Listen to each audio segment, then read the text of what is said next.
আজকে সেই সকালে বের হয়েছি আমরা, প্রায় ৬-৭টা অনুষ্ঠানে ছিলাম। বিশেষ করে মনোহর দিয়া নামে এক জায়গায় গিয়েছিলাম, ওখানে একটা মামলা সংক্রান্ত বিষয়ে বাদী এসে বলছে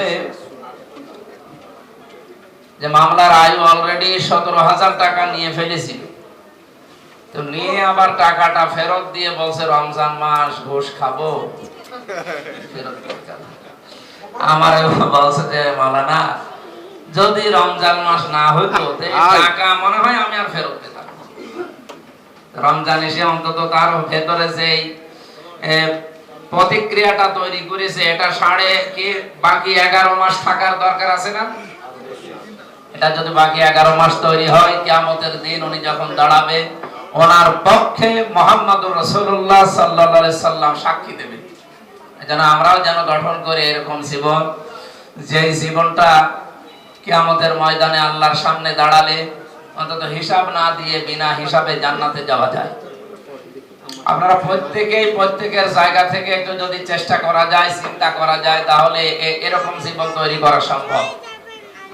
আমাকে আল্লাহ যে জায়গায় বসিয়েছেন, এখানে যে সমস্ত মানুষগুলো বসে আছে যে যার চেয়ারে, বলেন তো এই জায়গাতে আসার আগে যদি একটু চিন্তা করা হয় যে আমি ক্লাস 5 পর্যন্ত যাদের সাথে পড়েছিলাম, তারা কিন্তু আজকে এই চেয়ার পায়নি, তারা অনেকে ঝরে গেছে, এখন অনেকেই রাস্তা ঝাড়ু দিচ্ছে, এমন মানুষও আছে না? আল্লাহ সেই সমস্ত জায়গায় আমাকে না রেখে এত বড় জায়গায় যখন তুলে একটা চেয়ারে বসিয়েছে, এটা আমাদের কৃতিত্ব না, এটা আল্লাহর যেহেতু দয়া, নিয়ামত।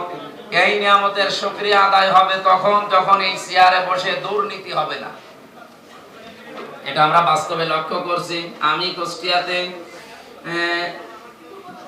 ফেব্রুয়ারির 12 তারিখে নির্বাচিত হওয়ার পরে 17 তারিখে শপথ নিয়ে 18-19 ছিলাম আমরা ট্রেনিং এ, এমপিদের ট্রেনিং দেওয়া হয়।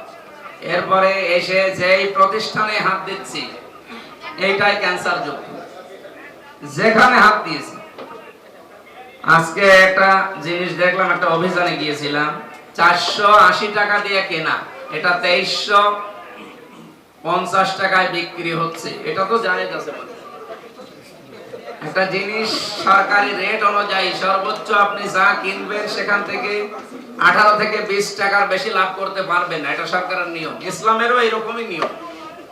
একটা জিনিস আপনি 570 টাকা দিয়ে কিনেছেন, খুব বেশি হলো 20 টাকা লাভ করলে 590 টাকা হয়। তো লোকটা যদি 650 টাকা বিক্রি করে, লাভ হচ্ছে তার 80-90 টাকা।